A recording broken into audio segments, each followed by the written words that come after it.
You mentioned you release trauma from your body. Could you please tell me how you do it? Thank you very much. Love your talks. Yes, Jan, I can tell you how I do it. So there's many different ways of releasing trauma, and loads of people have different theories, and you might find that you resonate with some and not with others. So mine is my particular way of doing it, which I've made up from things I've heard and put things together. And this is what I do with people when I do one-to-one sessions. Mostly what I'm doing is looking at their feelings and trying to stop them running away.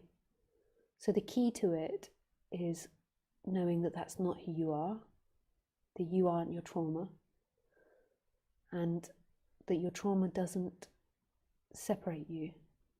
Trauma is an experience that appears in the body. So most of the time, we're always trying to get rid of our traumas like there's some sort of shameful thing and that there's something wrong with us. So it's just seeing that it's just an experience that's appearing. And thoughts and feelings are appearing that aren't yours, they're happening in this.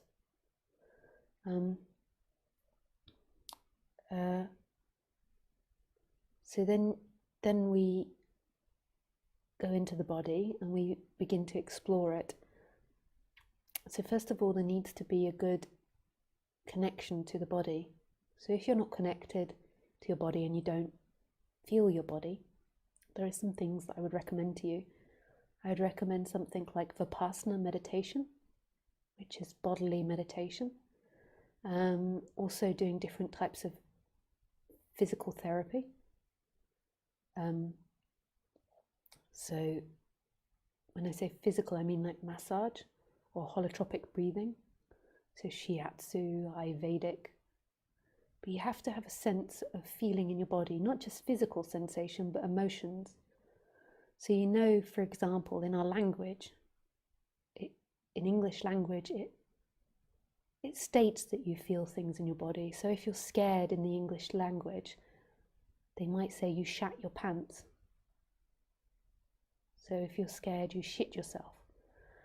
And the reason I think that people say that is because they've connected that fear and the intestines are closely related.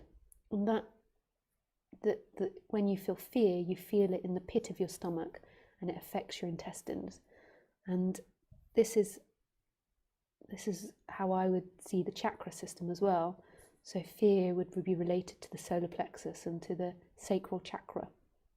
But you have to be able to feel this first. Some people are just fingers and eyes. They're just fingers and eyes. They're on the computer and they don't experience the rest of their body. So they're just behind the eyes and then these fingers, like typing on here or pressing that. And then they have an image in their head of who they are. And that's how they're acting. And they don't know what it is to feel. They've cut off their body and they're telling the story of how they feel. So, and this is very normal if this is what's happening to you. And make it sound abnormal, but this is how most people are. So you can be experiencing anger in your body, but you can be telling yourself you're happy.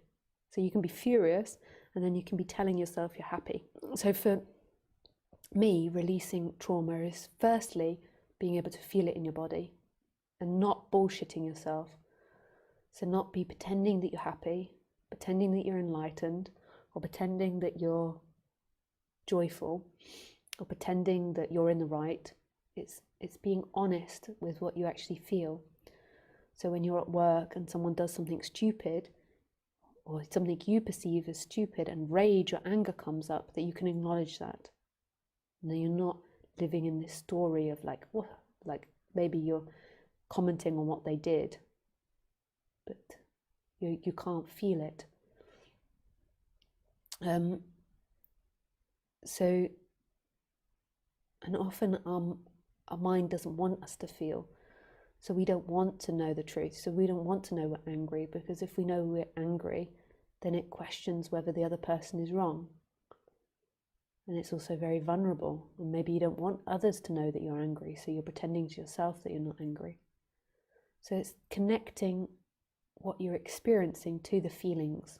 So bypassing your storyteller that's telling you how things are and going to the body and actually feeling what you feel in the moment, which can be overwhelming when you first start doing it, because you might suddenly realize that you feel fear a lot of the time, but you hadn't realized that before.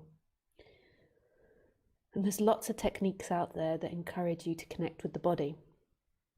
Now also this is really beautiful. So from the non-duality perspective, you begin to see that the body and the world are one and the same thing. So when I say you're connecting to the body, you're actually connecting to the world.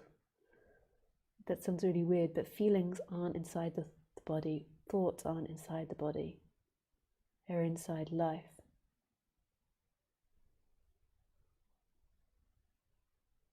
So it's just an idea that there is a body in relationship to the world. That's not truth.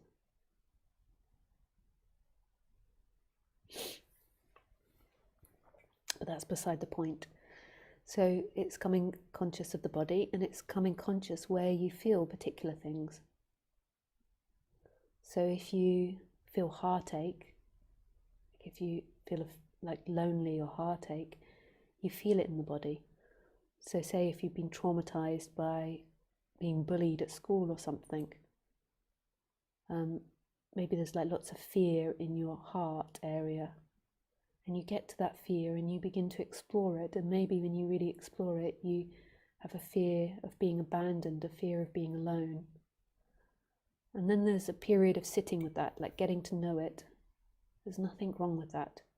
You're not unenlightened for having that, you're not bad for having that, you're not enlightened for having that, you're not good for having that. It's just experience appearing. So it's just getting used to it, and just bringing it into consciousness. And that in itself will have a profound effect. But then there is this next stage of what you can do, is that you can bring it up, so you feel fear in your chest, and you can remember a really fearful experience. So say you're being bullied at school, you can remember, you can bring up in your imagination the memory of being really afraid of school. And it might even become up as a physical sensation. It might be really intense to bear. And then you imagine something that helps you in that situation. So you allow the fear to come up, and you're reprogramming your imagination, and then you imagine what it is that you want from that situation. What do you want to happen? So if you're being bullied, maybe you imagine your dad coming in and saving you. Maybe you imagine you turning into the Incredible Hulk. Like it's not nasty, like turning into the Incredible Hulk and then hurting other people. I don't mean that if you've got nasty images and wants and desires to get back and revenge. That's not what I mean. I mean something really positive and beautiful. Like you can release that, you can look into that, but that's not the healing part. That's getting to know it, like the revenge that you want or something. But once you've got past that, then it's imagining what would you want in a loving, beautiful way. Maybe you imagine your dad coming in and hugging you, or taking you in the arms and helping you. Or maybe you imagine the kids coming up and apologizing to you and accepting you. And you'll begin to notice a feeling transform in your body.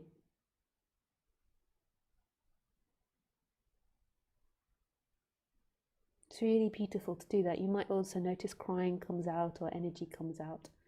And this is slowly reprogramming it. And you might have to do it hundreds of times, but it's slowly reprogramming your mind and your connection to that event.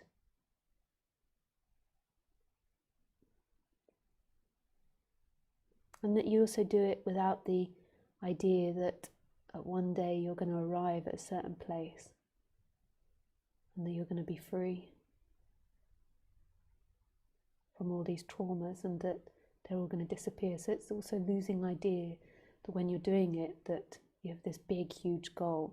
Like obviously you're doing it to release the trauma, but you're doing it more to release it in this moment. It's not about being free in the future. So yeah, so I have some books on my website under references about chakras if you want to get to know chakras or trauma release.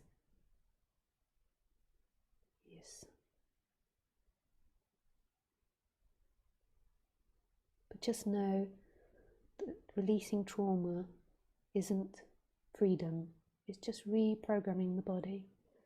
The freedom is knowing that who you are is here. Who you are is this emptiness which is experiencing the person. And that getting pleasure and getting away from pain, so getting away from trauma and getting to pleasure is often associated to you as freedom and non-freedom, that if you get pleasure you'll be free, and if you get pain you'll be unfree. And that's the illusion, that future will free you or cage you. So if you make the right choice, good things will happen to you, and if you make the wrong choice, bad things will happen to you. This isn't true. Who? Your freedom is right here always. You can't find it in time. You can't get to it by doing something. You're here free already. It's just this switch in perception. It's all you've ever looked for.